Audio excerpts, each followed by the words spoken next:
Yo, yo, it's time to discover the flow.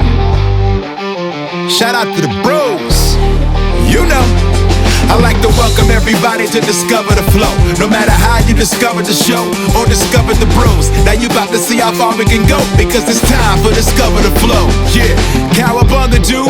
You know live is how we come to you. Turn the levels up when you hear the boys coming through. The Pod Squad giving you just what you need, hitting you with a new special guest every week. Don't you dare hit skip, man, it's Tristan and Kip. DTF Pod about to take you on a trip. Mega Ran bring the heat, yeah. But be clear, I wasn't even supposed to be here. Welcome to Discover the Flow. No matter how you discovered the show or discovered the bros, now you about to see how far we can go, because it's time for Discover the Flow. Let's start the show.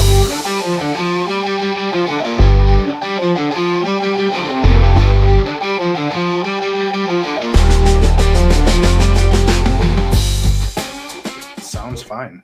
Who am I talking to? Two guys on the radio, or two guys on the Okay. podcast. All right. They look like me, just maybe bigger. But then again, Well, Good evening, sir. the one's bigger. One of us is smaller. Wow. Some chubby guys in Chicago. How weird. Hey, it's the first time for everything, you know? We live a little too close to Portillo's. Portillo's is good. It was bad for a while, and then it got better. They sold out, and then they decided to go back and hold on. Face made for radio. Okay, so tell me when you're going to start, and we'll go. We don't really have a start. We just kind of go. We have no big intro that we do and everything. We like to make it more like a conversation between new friends getting to know each other. You know what I mean? Yeah, it's bullshit. But okay, so but you're gonna you have to have some kind of start. So tell me when you're starting. Hold on, let me straighten him. Just out of curiosity, what is that? That's Pigimon. I'm North America's biggest collector of Pigimon. He's an Ultraman character from a Japanese TV show. Okay. Well, we know all about Ultraman. Yeah. We grew Not grew all up about on it, obviously. You don't know Pigimon?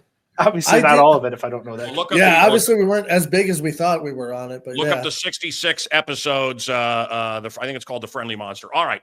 So say hello or something so that we can start. How are you doing there, Cal?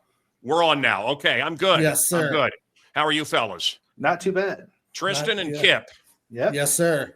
Yeah, I knew a couple in San Francisco, a couple of lovers named Tristan and Kip. Nice fellas. Nice fellas. They Everybody fought thinks loudly. that we are. You know, Everybody thinks that we gives us- are, and that everybody he's the gives us top. that, but And what's with your backdrops? Kip is in some sort of squalor. He's a hoarder. Tristan, just what? You're by Dracula's cape or something? I gotta tell you, I haven't guy was gotten out. my backdrop great yet. We're It looks working on like that. Dracula's cape. A guy was out camping, and a bat came and materialized and turned into a human being, and it was a vampire. And the camper took two pieces of wood like this and goes, get back, you foul beast of the night. And the vampire goes, "Aye, it's not going to work with me." Okay. That's actually the story of how my parents met. That's weird. Okay. All right. I didn't know you know that one. What's the name of the show? It's called DTF, Discover the Flow. My new favorite show. Okay. There you go. What would you fellas like to know? How can I help you tonight? Well, I mean, we grew up on you. We know a lot about you coming into this, you know. Well, obviously, we don't want to sit and ask you a million questions that you've been asked before, but Yeah. we're probably going to hit some of that same shit that everybody else Do whatever has. you want. Do whatever you You want. know? And don't curse just to curse. Don't curse to sound cool.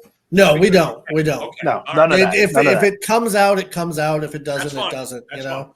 I just I hated when I would first listen to things that weren't on the radio, and people would just obviously be cursing because they could, which Yeah, isn't no. clever. It isn't clever, but you know, a well-placed F word or something. I get it. Okay, so I have a good me- friend who always said profanity denotes a lack of creativity.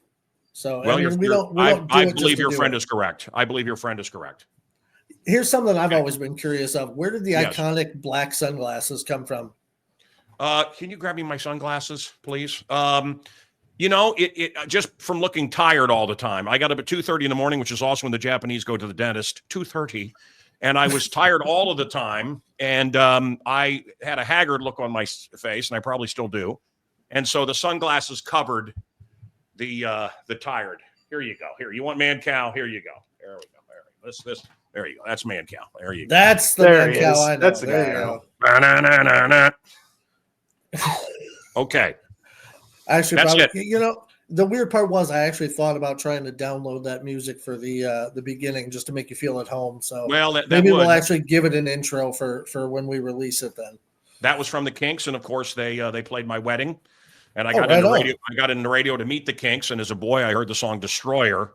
Met a girl called Lola, and I took her back to my place, feeling guilty, feeling scared. Hidden cameras everywhere. Stop. Hold on. Stay in control. And that song blew my mind. And how was I going to meet the Kinks as a kid growing up in the middle of Missouri, the nearest neighbor half mile away? And the answer was radio. And it was it, man. And we talk about cussing, everything else. There was no cussing. It happened, but there was no cussing in my cathedral. And it was the gateway to all of my dreams. And I remember a guy named Ed Muscari when I was a kid growing up who got accused of some awful things. Turns out they were true. I didn't believe they were true. But I was never alone in the studio with a woman or children because of what happened to him. And that studio, I took every moment in there very seriously, and I expected everyone in there to be very seriously. This is where it happens. This is where the magic happens. This is how I feed my family. This is how I make my dreams come true. Fantastic. I like that. And you said you had the Kinks playing at your wedding. Did you Yeah. not also have a pretty notable best man as well? Well, Shatner was in my wedding. Grandpa Munster was in my wedding. Barry Williams as Johnny Bravo sang the first song. I had a 50-piece black choir. I had a German Alpine yodeling band. It was something else. The mayor was there. It was broadcast on Fox News Channel around the world. Why the German Alpine yodelers? Well, because I grew up with that music. I like polka music. I've been listening to Jaeger hunting music from Bavaria. But I listen to everything. I listen to Wagner. I listen to I listen to everything Wagner and German hunting music. No, I'm all over the place, man. From folk music to polka to God, I was listening to Randy Travis, man, digging up bones. I remember we did that song years ago. I'm just sitting alone, stroking my bone.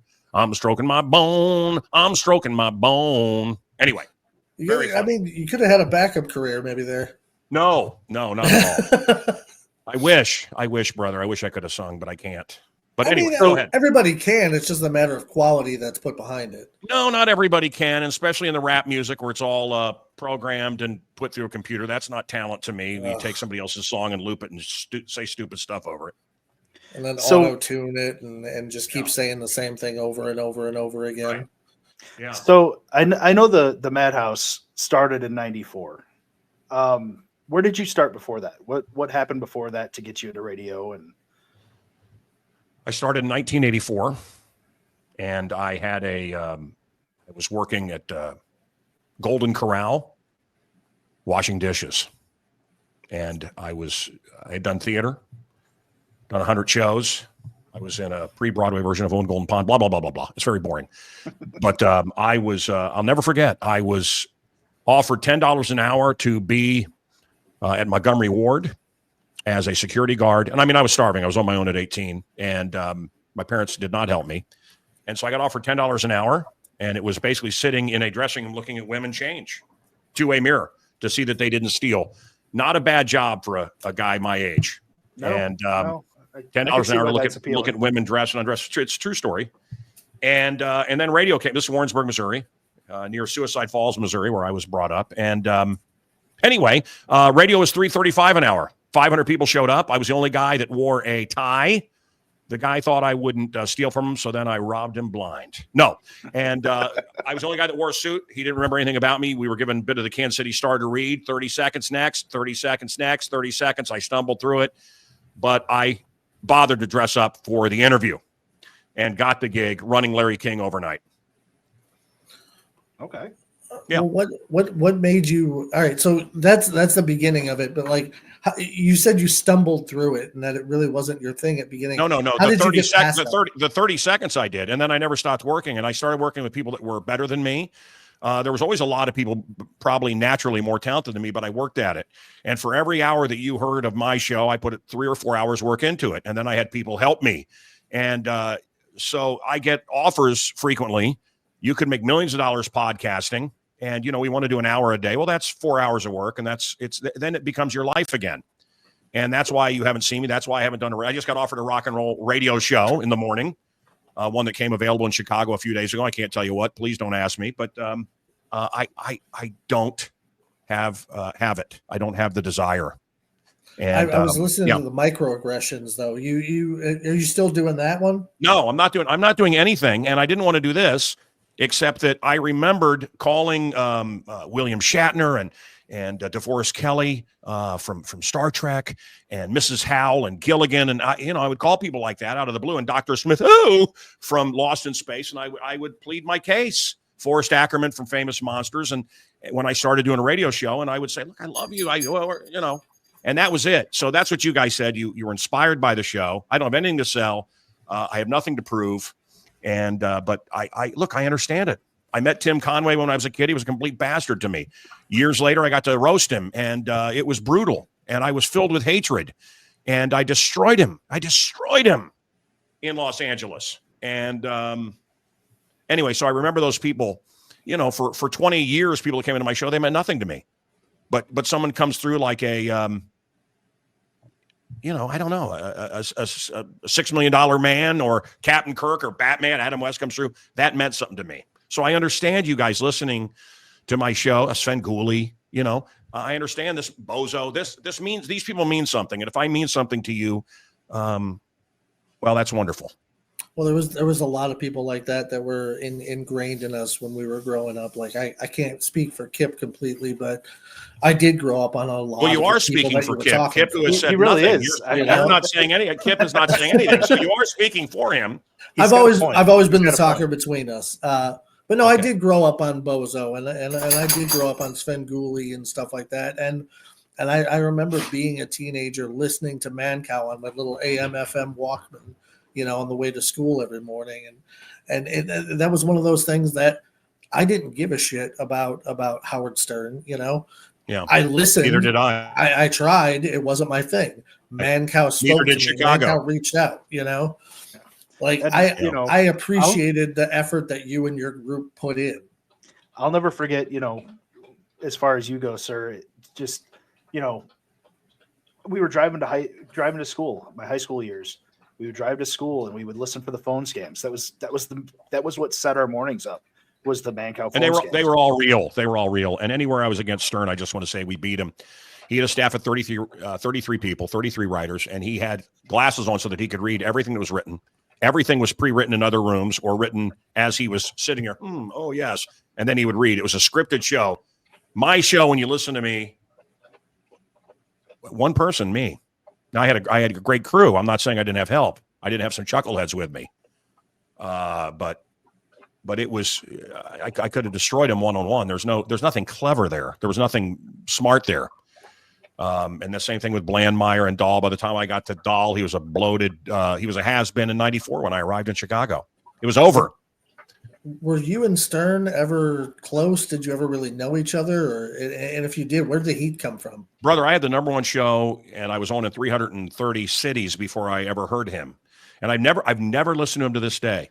And so when he would say Mancow's in his 40s and listens to me and grew up listening to me in Long Island, and everybody in Chicago was going, wait, we know this isn't true, because we know Mancow's in his 20s then. And so it's just lie after lie, and we beat him, and we beat him soundly. And we beat him everywhere that we went up against him. And you can look it all up on the smokinggun.com. There was one person on earth that he was terrified of, rightfully so, and that was me. And they did everything they could to try to destroy me. It was a major, huge company that he had. And I was, a solo gun, and we beat him. I'm vaguely remembering this now, so if you remember it, maybe you can help me out. Did you guys call him on air one time and have a conversation? He hung up on you? Well, I don't know how that happened, but I will tell you, there's a 2-hour Vice show, The Dark Side of the 90s. The first hour is me, and you can find it and see the whole story. And I am just not interested in talking about it. Not for any other reason, Tristan, than it just bores me. And nothing wrong with that. But if you really insist, I'll sit and talk about it. But just know, for me, it's just brutal. Yeah, well, we don't not for any other reason than it's boring. No, I did it. We did it. We won, and we moved on. Am I as big a name as him? No, of course not. I know that. But I also didn't sell my soul out. I don't have a daughter that's on a stripper pole. I haven't been divorced. And, and I got chances to leave Chicago, and I stayed. I got chances to do TV, but I loved radio. So Well, where then did the let's idea? get back Me. to radio then. Yeah. Well, brother, I did it. I ran face first into the wall every day for how many years? I don't feel that I have anything to prove, and I don't have any reason to do it. I just wanted to come on with you guys to thank you for listening, and I'm glad that I inspired you, and I wish you all good things. Yeah. Well, we appreciate that, man. Anybody's willing to appreciate give your us a time. chance. And thank you You for know? giving me your time. And I hope that I provided a distraction and a diversion for people. Chicago's a tough city. It's tougher now than ever before. I think of guys like my father-in-law who had a 2-hour commute each way. And if I could be a little brevity, a little laughter, or even just take your mind off the road for a minute, that was my job, and I did it. Oh, you always did, man. And like we were talking about the phone scams earlier, I still remember where the one you were calling up Hulk Hogan trying to book him for indie shows. That still cracks me up. I don't remember that one. Someone the other day stopped me and they were talking about the Makiko the Monkey one, which was Michael Winslow, the guy that made all the annoying noises in the Police Academy movies. And that was absolutely real and live. And the woman thought she was talking to a monkey. And it still is unbelievable. Chickadee China done by Love Cheese. The Chinese chicken, you get a drumstick and your brain starts clicking. And then that's probably my favorite one of all that's time. A great actually. one. And calling Chinese restaurants and conferencing them on, which was technology, man, at Rock 103.5 and Q101 and the Loop and everything. Just getting 2 Chinese stations and or 2 Chinese restaurants, putting them on together, or operators at the time, getting them on. And just conferencing them. And then the other thing was to call. The other thing that I loved was calling help wanted ads, and just saying, Really? oh my God. And we were without a net. We did not have a delay early on. It was Billy Idol that caused us to get a delay, which was a $70,000 system that I had to pay for. But he was talking about how great sex was with I think Stella McCarthy, Paul McCartney's daughter, and it was. All right, man. Yeah, she sucks a mean. Yeah.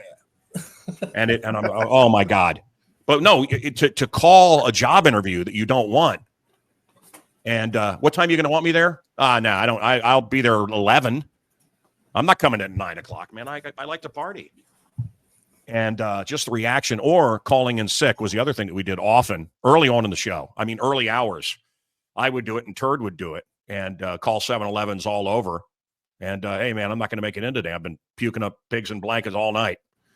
And who is this? Hey, you know who it is. I'm not going to make it. So you're going to have someone cover my shift. And they would just, wait, what are you talking about?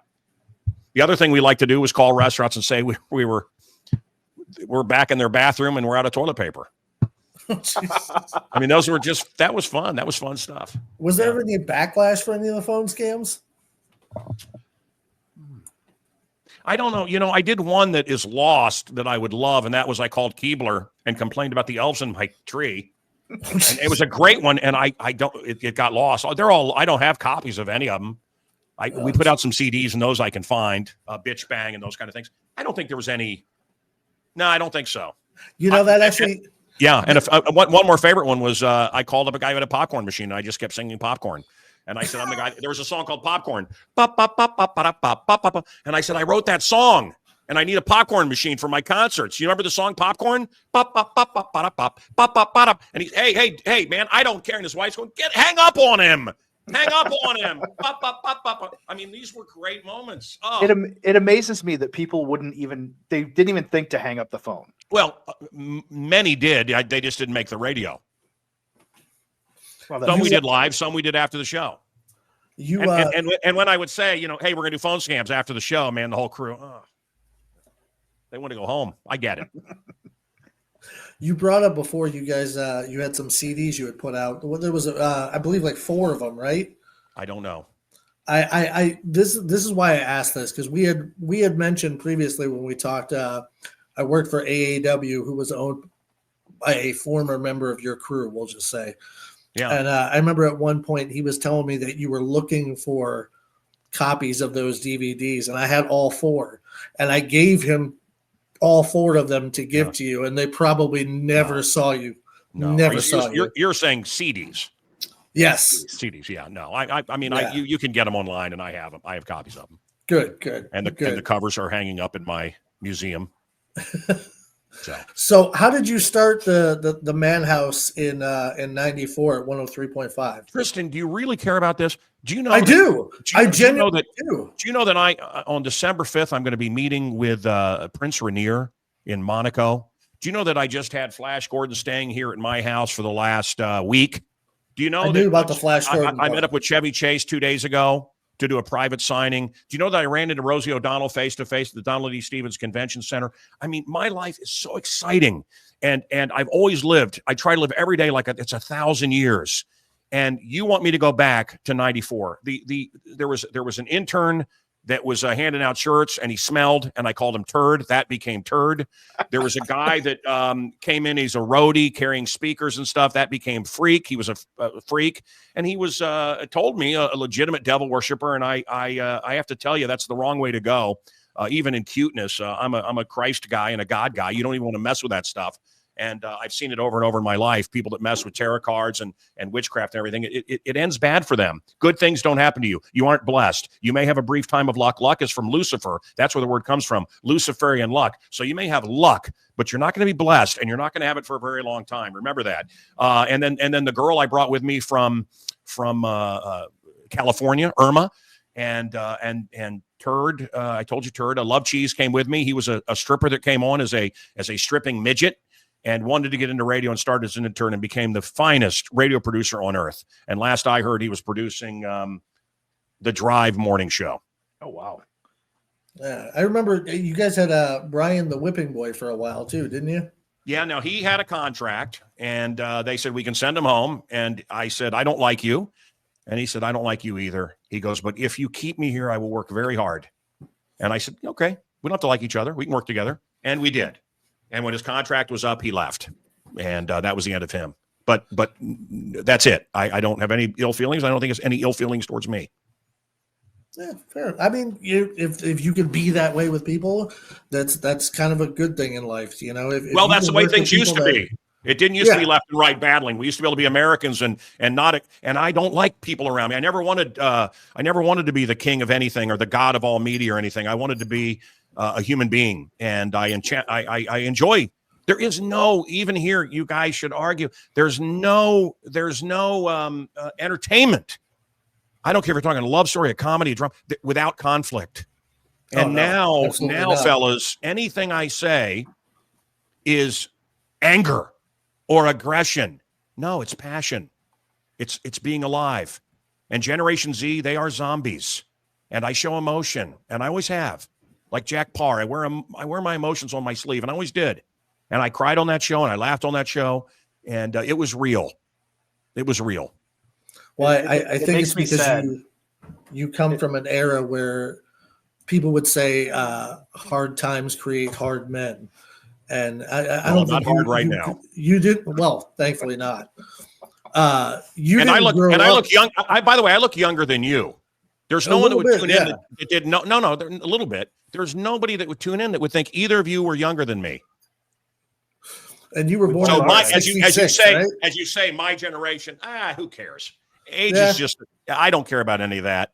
But I'm saying you come from an era where I didn't marry young, so my wife is always hot and younger than me, so that keeps me me going. I'm lucky to have that going on myself, but I'm not married. So look at that. 20, there you go. 20, married 21 years. Oh, look at that. Okay, that's on my desk. Here we are when we met, Cuervo Island. We did the Cuervo Island broadcast. Oh, she's so beautiful. Anyway, okay, what else? I mean, a lot of people probably wouldn't expect that about you. You do seem like you are a very happily married man, a happy family guy. Like, what's Mancow the dad like? I don't think very good. And I went through I have 2 daughters, and I went through several years where they grunted at me. And by the way, this is something you'll hear from everybody. It's not just me. I love my kids. I love my daughters. I wanted Moana 2 or something is out, and they're here for Thanksgiving. And let's go see a movie. Let's go do this. They want to hang out with their friends. Is Dad even cool to them? Like, do they even care about what he used to do? Yeah. I mean, they it's weird because Adam West was here, who was Batman several times, stayed here. And the Moody Blues have been here, which was a great deal for me. That's a band. And Flash Gordon was just here. I've had a lot of people, the cast of Lost in Space, come, different members. But do you know who impressed them? Dawn Wells from Gilligan's Island, Felix Sliwa, I think that was his name, Silwa, whatever, the midget from the little person you have to say now, from the Addams Family. He was cousin It, and he was inside the costume of Buck Rogers, Twiggy. He came through here with my friend Barsom, his handler at the time. Anyway, a lot of people come through here. But who in Preston was Barry Williams? Because they like the Brady Bunch. Oh, yeah, and Brady Bunch is so easily digestible for kids. That makes sense. And I remember Shatner at one point grabbing my arm because I was angry with my daughters for, I felt, not showing proper respect. And he said, Mancow, don't do that. No, you don't do that. And I said, girls, this is Captain Kirk. This is no, I'm your nostalgia. I'm not theirs. Don't push it on them. It changed me. And I really, it irks me to see children wearing AC/DC shirts, babies wearing Beatles stuff. Let them have their own culture. Although what passes for culture now isn't much, in my opinion. Movies aren't what they were. TV isn't what it was. Well, radio is awful. And anybody with a YouTube channel can be a musician now. Yeah. And anybody who buys a microphone can have a podcast. So. And here I am. Thank you. Okay. So how did you end up on Sons of Anarchy? Because that's something we all loved and we were surprised to see you on back in the day. Well, I was, it all stems from I loved a show called The Shield, and I championed that show. Yeah, and it was going to be Chicky Baby, and it was going to be canceled. And I championed it the same way I got on South Park. South Park was not South Park, excuse me. Family Guy was about to be canceled. And we raised hell and kept it on, and that it became a big hit. But Seth has never forgotten me. And I ran into him a few years ago at the Tim Conway roast. And he was like, "You're Mancow. You saved us." And he was very nice about it. And Jimmy Kimmel, who was the sports guy on my show, said, You're not Mancow. I know Mancow. You're not Mancow. I said, well, Jimmy, I don't know what to tell you. I'm Mancow. He goes, no, Mancow is fat and old by now. You look the same. Anyway. Definitely not fat and old. I'm not a fan of what Kimmel's gone on to do, and I don't like a lot of what Seth has done. But anyway. We were talking with Ralph Garman recently, and he had a lot of positive things to say about Adam West as well. It seems like How do I know that name? Who is Ralph Garman? All right, so Ralph Garman, he does the Hollywood Babylon podcast with Kevin Smith. He does a bunch of voices on Family Guy. Okay, and he was in. What was the name of the radio show? What was the name of the podcast? His podcast was Hollywood Babylon. And then he does the Ralph Report. I love the Hollywood Babylon books, but they've really, a lot of it's been disproven. And the guy behind it what was his name? Kenneth Anger or something is, a devout Satanist. I think he's dead now, but a lot of that stuff is nonsense. But anyway. Well, I think they're just taking the name like Hollywood Babble on, like they continue to babble through it. But I get it. I get it. He also used to work for K-Rock himself. He was doing the morning radio show out there with them. Okay. Yeah. But no, he was a big advocate for Adam West as well, and he would always tell some positive, fun stories about him. Well, I spent a lot of time with Adam, and I had a show. Oh, this is a whole nother thing. There's hours of Adam West stories, but Adam was very, very naughty. Had a wicked sense of humor. I was dating Linda Blair from The Exorcist, and I saw her years later, and she was very unfriendly to me, and she's really into being a vegan and all of this. And he said, Mancow, she's a liar. I saw her last night eating a steak. She's a bitch, liar. Stuff like that. And very, very crude, but in the Adam West voice, we haven't a moment to lose. And he really spoke like that. And when you hang with him, you start to speak like him. And when you hang with Shatner, you start to talk like him. Sandy, honey, we've got to have breakfast. It's amazing. And walking, these people, their voices, I don't know where they come from, but they change you. Like Madonna in England for a day. All of a sudden she was English, remember? I remember that. That was horrible. Madonna. She was horrible, always was. Like Carrie Fisher in one of the there's a original line takes of Star Wars. There's a one-of-a-kind Barca Menashian. You can see the Shatner over my glasses. You see the life-size Mego head. How cool is that? Oh, is that who that is? Yeah. Oh, The right Mego. on.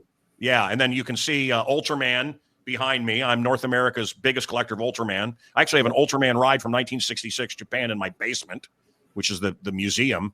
And what else do we have up there? You see the Dr. Smith directly over my head. Yep. That was on right his there. piano in his head. That's from Lost in Space, and he had that on his piano. And he was a great guy. I went to a dinner with him and Burt Reynolds, and that was incredible. And Charles Nelson Riley. Oh, sorry. Yeah, No, please. I live here alone with all of my memories. Yeah, some pretty good memories to go off of based on. Yeah, man. That's some great memorabilia you got back there, though. That's fantastic. Well, next, if we do it again, we'll do it from the museum downstairs, which is unbelievable. The sword from Kill Bill that was given to me by David Carradine. Do you want to hear David? Do you know who David Carradine is? Absolutely. He's Bill in Kill Bill. So I'm with him in Madsen. Kung Fu, the legend continues. Correct. And so he but I remember Kung Fu. And so I start talking about David Carradine, his father, or excuse me, John Carradine, his father. And he's drunk. And he gets to me very close. Hollywood Palm Theater, I think. He gets to me very close and he says, Are you effing with me? And I am terrified. And he's not kidding. And I thought, no joke, nothing is going to get me out of this. And I just knew I had to be sincere and pure. And so I said, no, I loved your father. I love Bela Lugosi. I love Karloff. I love those old monster movies he was in. And then he sat back for an hour and talked about Bela Lugosi, Dracula, and Karloff, Frankenstein, and Lon Chaney, and the Wolfman, and all these things. It was incredible. And then I went to an autograph show with him. And this is the story. And there's a guy, David Carradine, F him. He isn't anything. I'm tougher than him. And Carradine is smoking a cigarette. Got a signing autographs. Very low key. At a card table at Donald E. Stevens Convention Center or something. And this guy's getting louder and louder. And I'm like, and Madsen's like, oh, this is going to be. And he's signing and smoking and scooting the autographs aside. And the guy comes over and I think swings at him or something. And he goes, without even really looking up, puts the cigarette down, goes like that. The guy falls back like he's just had David Prowse's Darth Vader crush his larynx, and he falls back on the ground, and they came and they removed him. Wow. And Carradine kept signing and smoking. No reaction. That was the Kung Fu training. And I'll tell you another story. Van Williams having breakfast with me. And this was the Hollywood show in Chicago that's going to come back at some point. If you don't know the Hollywood show, it's incredible. I go to L.A. once or twice a year to see it. Anyway, it's all these old-time celebrities come out and they meet and greet and sign autographs for $20-25. But I took Van Williams to breakfast. Van Williams was the Green Hornet, the spinoff of Batman. And Bruce Lee should have been the star. He said Bruce Lee couldn't speak. He couldn't speak English. How is he going to be the star? Everybody gives me shit. I hired him. I wanted to do the show with him. I wanted him. And now I got to take shit for the rest of my life that somehow I was racist because he didn't talk more. He couldn't talk. He talks like this. Now I come at you. You can't have that for a whole show. Yeah, you can't sustain that. Nobody's going to stick around. He could barely learn a line or two at a show. He got better, but that was an interesting breakfast. Lonnie Anderson was there with us too. Wow, wild. And the girl who was, you're Dewey over there coughing. This is so awful. Sorry, he's ruining the audio. Nice job, Dewey. You ruined their show. Thanks, Dewey. I think Kip ruined it, but that's what I do. No. And then the girl from Back to School, the Rodney Dangerfield was there. Rodney Dangerfield movie. Okay, sorry. I trust me. I remember the Triple Lindy. It was God. What a movie! What a movie! They don't make them like that anymore, fellas. No, Dangerfield was one of a kind, especially towards the end of his career when he would just come out on stage wearing nothing but a robe, butt naked underneath, do his entire set and just kill. Pretty sure that was the one movie Robert Downey Jr. didn't actually have to act in. Yeah. I was around Dangerfield a lot, and he was, I don't know how some of these guys do it. He was stoned, like beyond stoned all the time. And in pajamas. all there's day. weird stories about him Yeah. taking food home in bags from catering every night towards the end of his career. I was Ron like, wow, Jeremy eating like anytime we had a plate of anything, he's eating the parsley. You'd finish a steak with a bone, and he would then take it and eat it, and really weird. And Emo Phillips, who you'll never know, you probably would remember, great Chicago comedian, real genius. But he would we take actually food know off who that your is. plate. Yep. Yeah. Yeah. Have you heard about the French existential seagull? Pourquoi? Always made me laugh. Weird stuff, man. He was weird. Hanging out with Judy Tenuta with her button box. She's dead. Oh, Rodney's dead. They're all dead. Yeah. They're all dead. They're probably in a better place than we are, though. Who knows? I don't know. Who America's knows? feeling pretty good right now, kids. I'm getting better. I'm with you on that one. I'm definitely with you on that one. Yeah, It's I getting think better. America, man, it's going to be good to have $1.45 gas again. I know the Wouldn't it? economy was never better, and there was never a more qualified candidate than the communists, but I'm feeling pretty good. We were talking about that recently. It's we obviously, as you said, we look older than you do, so but you could probably remember better than we do. But I remember a time when gas was 97 cents. 97 cents a gallon. You and your buddies could all get together, 10, 15 bucks, pitch in, get gas, and drive around for 3 days together. I certainly remember. Why would you just drive around with guys for 3 days? What was that about? Looking for places to put the hookers. But I 25 years in independent wrestling, some weird shit happens. Absolutely. I had a moment with Ric Flair, and or not Ric Flair. I don't want to get in trouble, but somebody looked like Ric Flair, and they said, "What's your count?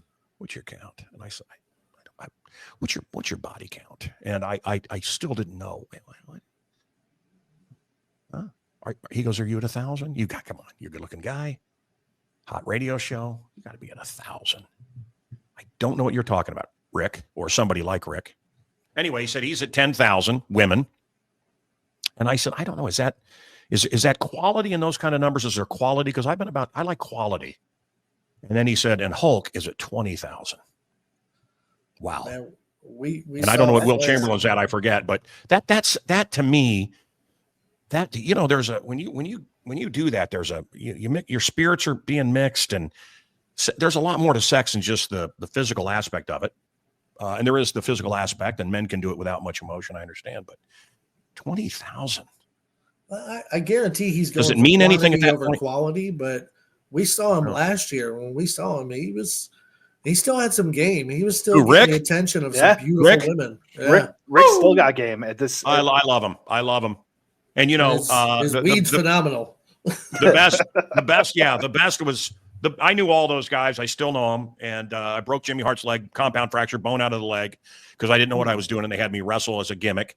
But I have to say, I think the best, the greatest, with all due respect, and I loved the trash men from New Zealand, the bushwhackers. But there was nobody that came close to me like Macho Man. Oh, Macho Man is in my top 5 of all time.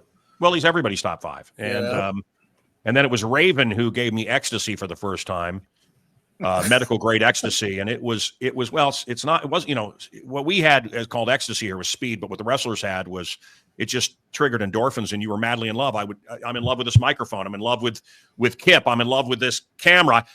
You just were in love. It was the most incredible feeling. And I used to, what about Raven? What about Raven? Yeah, I met such him. A good gimmick. I met Raven. It's been 20 years now. Hold on a minute. Yes. How's the Mancow?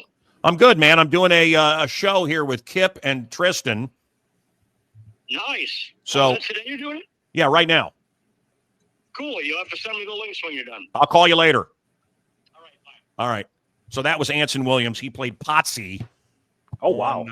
On really? Yeah. Okay. Anyway, where were we?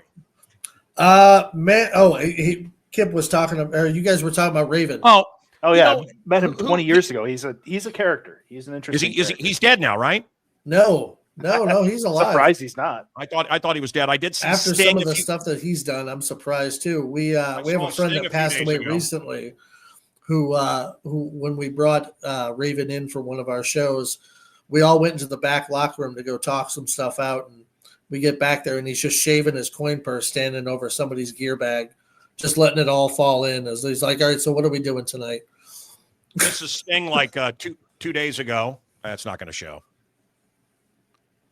And he actually put on the makeup to. Yeah, There it it's goes. not going to. I can kind of see it. I feel like he might be in whiteface. Yeah.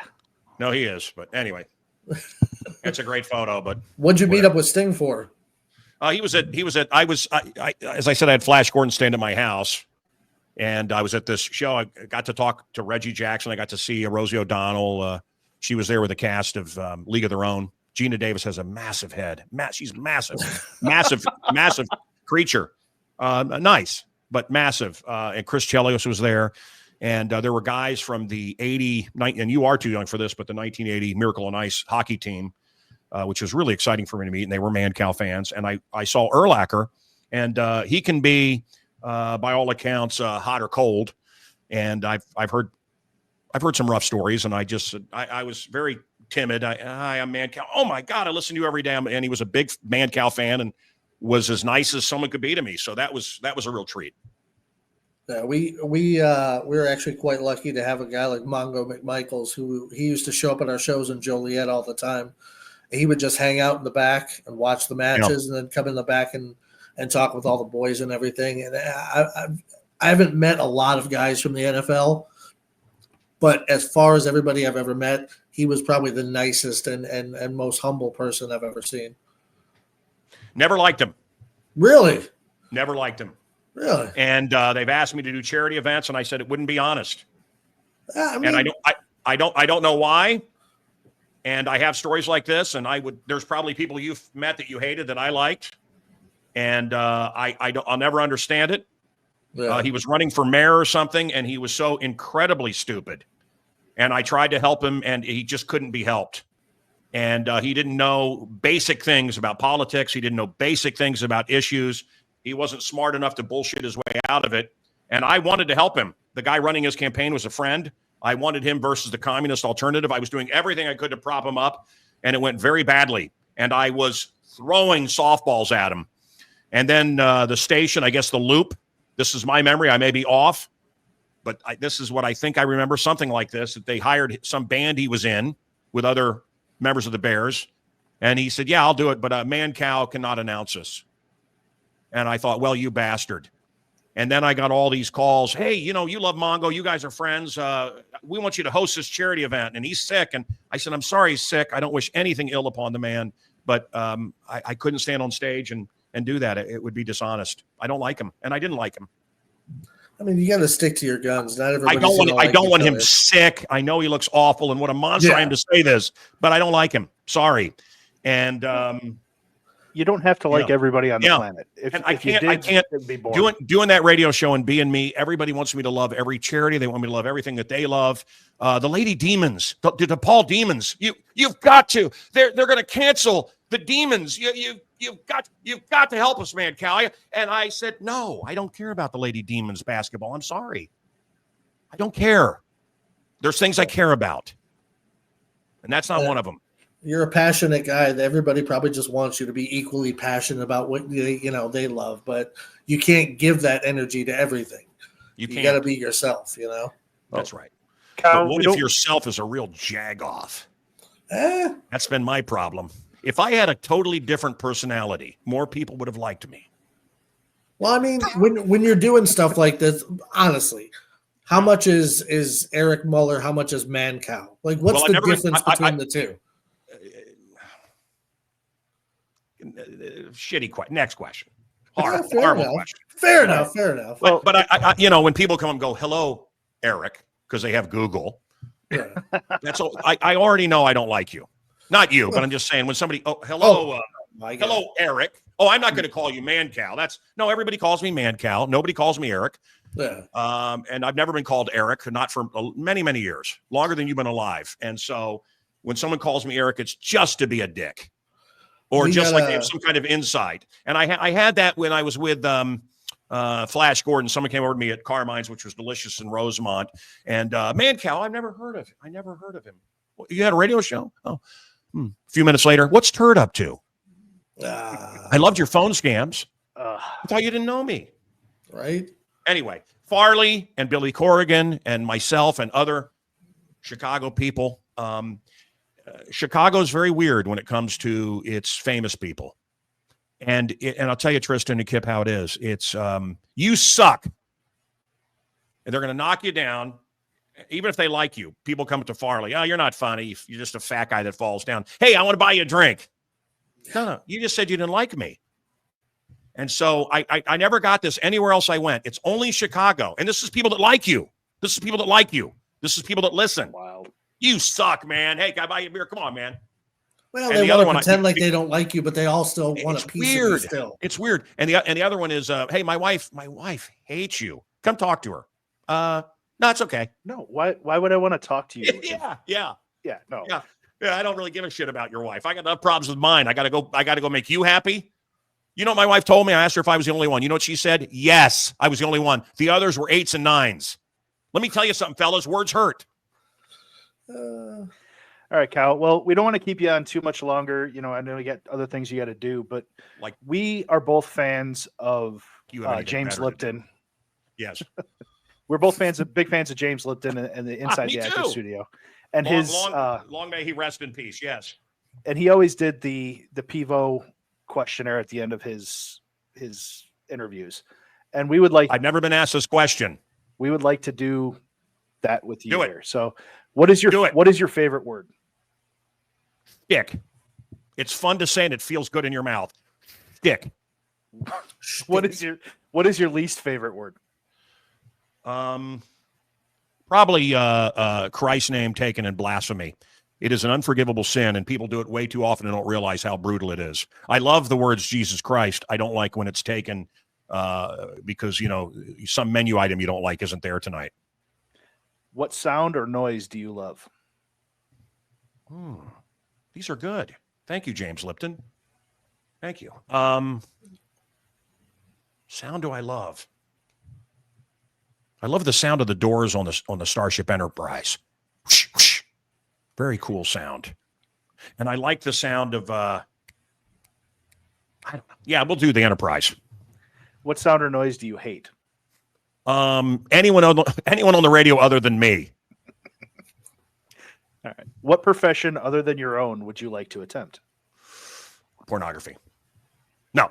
I mean, I was gonna let you go with it. We're doing an interview with the world's smallest porn stars soon. We could hook you up. Yeah, that sounds like if you something. if you can get a pass from the wife, you know. Oh, you know what? I've had it up to here with that guy. What other job would I do?